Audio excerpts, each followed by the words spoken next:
Paz do Senhor Jesus, vamos a mais um devocional hoje, segunda-feira, início de semana. Tem gente que detesta segunda, eu amo segunda-feiras, início de ciclos, início de atividade.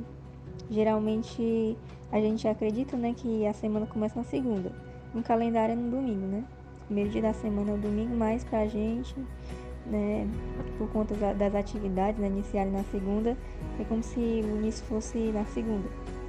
Então, Deus abençoe nossa semana, seja uma semana bastante produtiva, abençoada, na paz, no amor, na alegria, em nome de Jesus.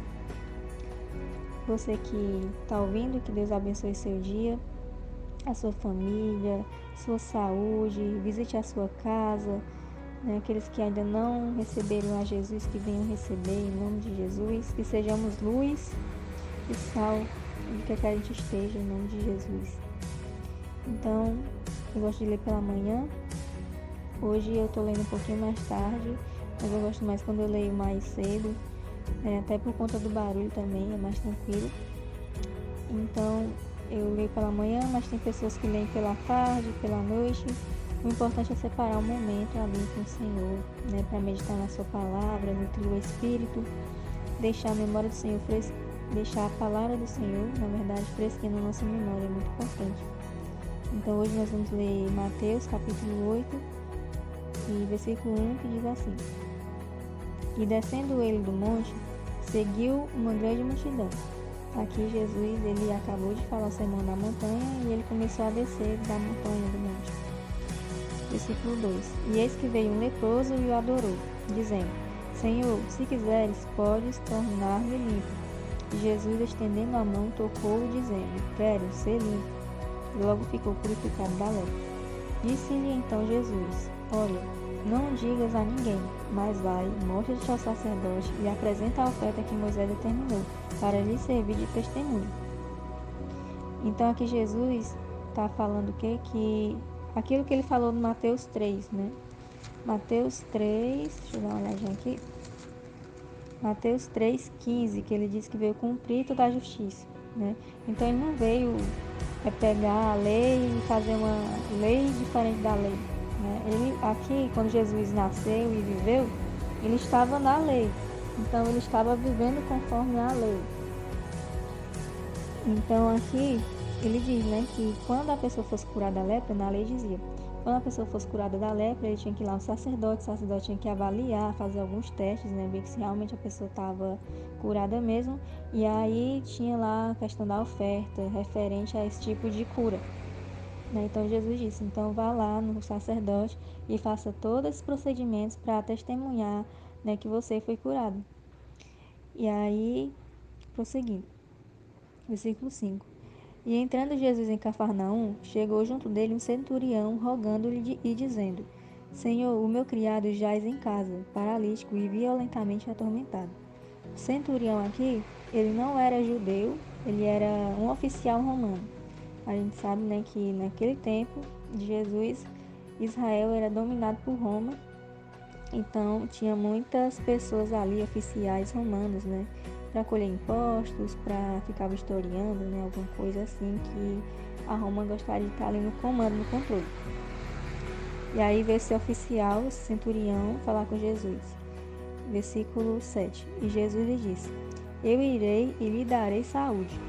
E o centurião respondendo disse: Senhor, não sou digno de que entres debaixo do meu telhado, mas dize somente uma palavra e o meu criado há de sarar. Pois também eu sou homem sujeito ao poder e tenho soldados às minhas ordens. E digo a este, vai, e ele vai.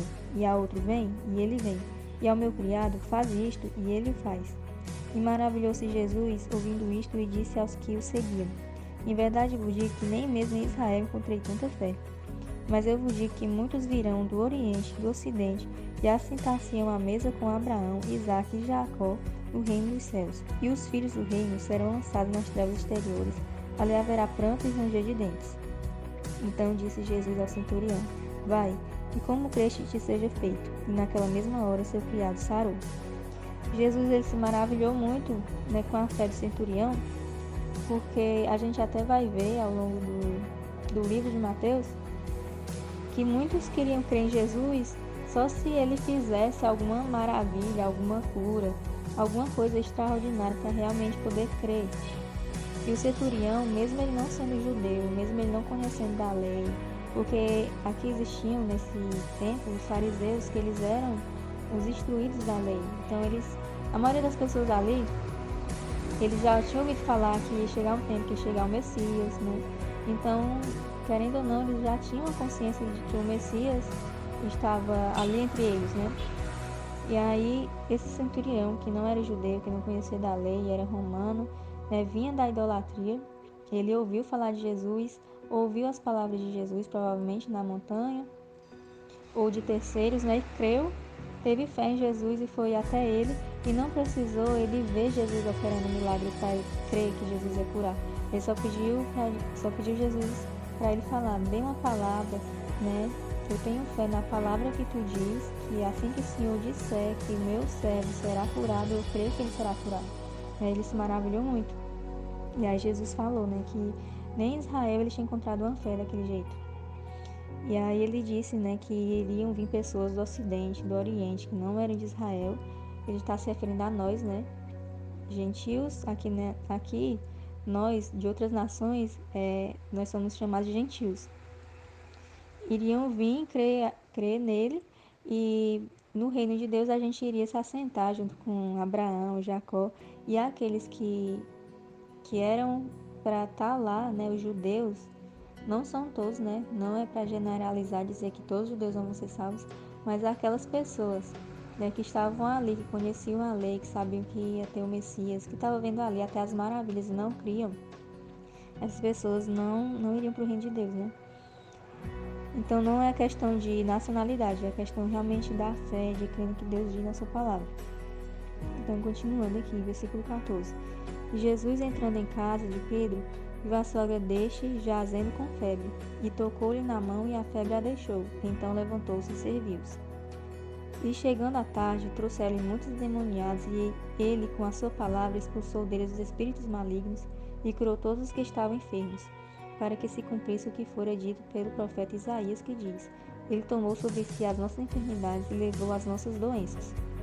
Então a gente vê aqui, né, pessoas endemoniadas, pessoas que não, por algum momento da sua vida, eles sofreram alguma frustração na vida, alguma ferida emocional, alguém lhe distratou, né?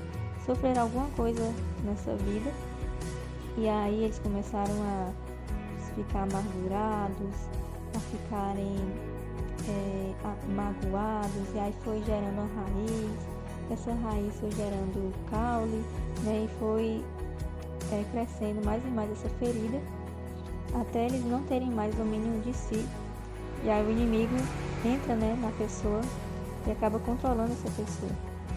Então é assim que acontece a possessão.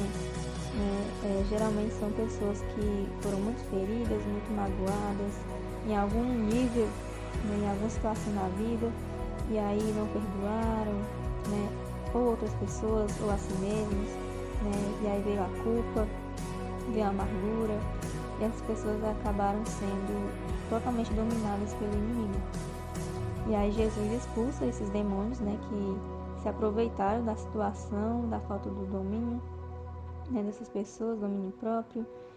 E aí Jesus expulsa e cura, né, cura essas e outras pessoas também. Então o Senhor, ele não faz somente a cura física, mas ele também faz a cura emocional.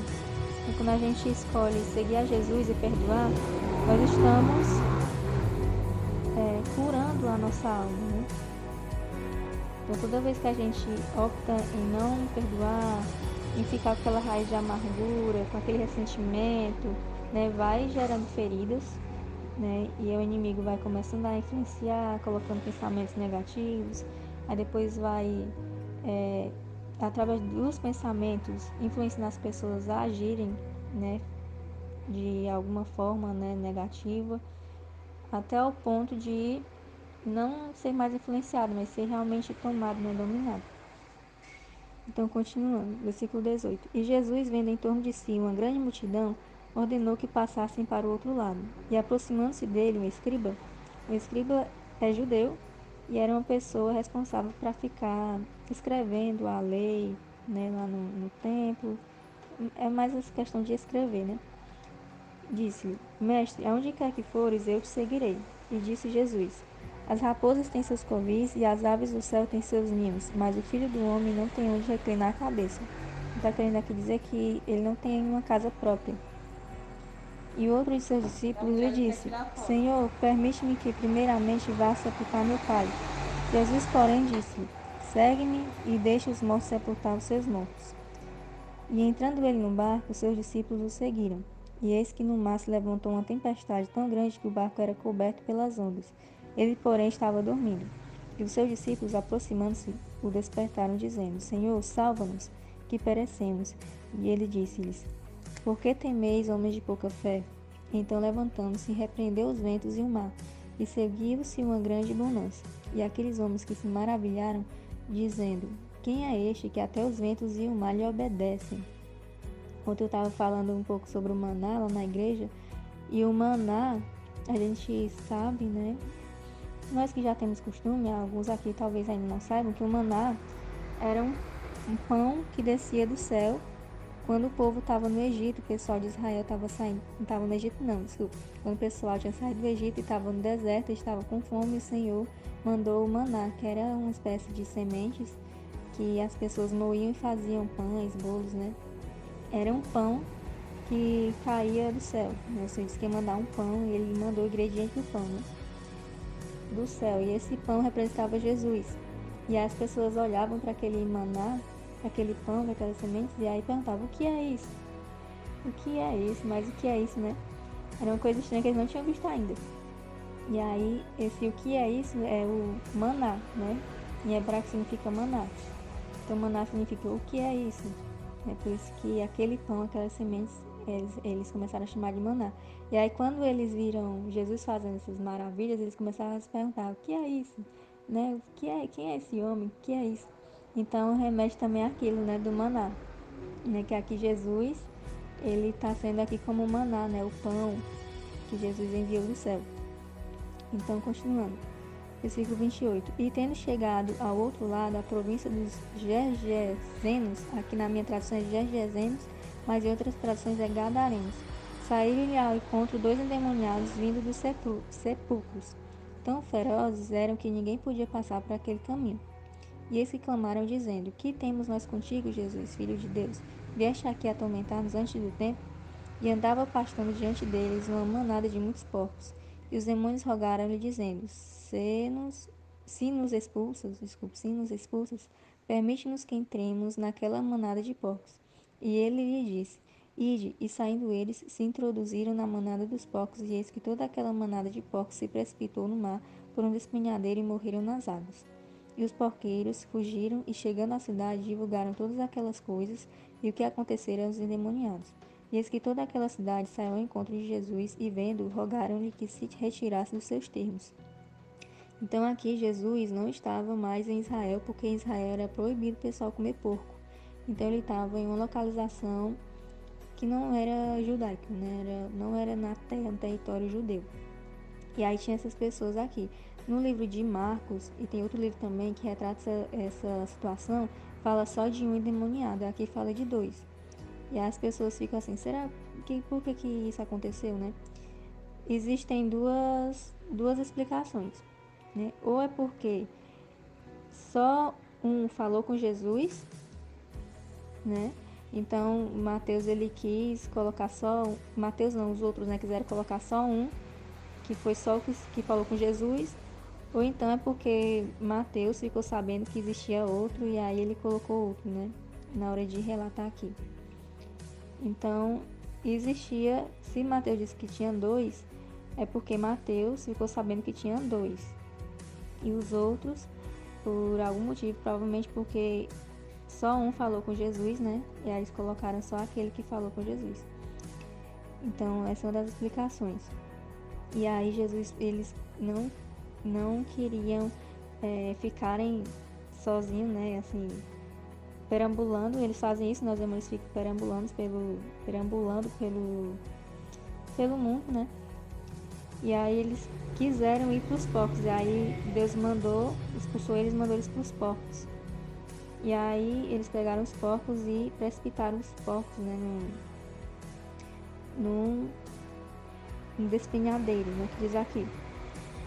Então, meio que eles fizeram isso de propósito para causar prejuízo, né, chamar a atenção daquele povo e ver Jesus, como eles não estavam em Israel, né, então eles não tinham muita consciência também do Messias, né, então eles viram ali não como uma maravilha, né, eles viram ali como um prejuízo financeiro, e aí ao invés de receber a Jesus, né, por ele ter feito essa libertação, na verdade, eles afastaram Jesus dali para eles não terem mais prejuízo, né, eles ficaram até talvez assustados, né, viram o Senhor fazendo aquela maravilha ali, e aí vai que tinha mais alguém ali, né, com essas coisas, com essas potestades, com essas legiões, e causar mais prejuízo ainda, né, para aquela localidade. Então eles expulsaram Jesus dali, pediram para Jesus retirar. Então esse foi o capítulo de hoje, a leitura de hoje. Você que leu, que ouviu, na verdade, que Deus abençoe muito a sua vida, que você tenha sido edificado, que Deus tenha falado ao seu coração, tenha amadurecido mais a sua visão, o seu entendimento da palavra do Senhor. Em nome de Jesus, e até a próxima. Qualquer coisa, deixe seu comentário, a sua sugestão, a sua dúvida, acrescentar alguma coisa que eu não mencionei, né? Estamos aqui para nos edificar, para nos fortalecer e andar de mãos dadas com o Senhor, amém? Então Deus abençoe a tua vida e até amanhã, em nome de Jesus.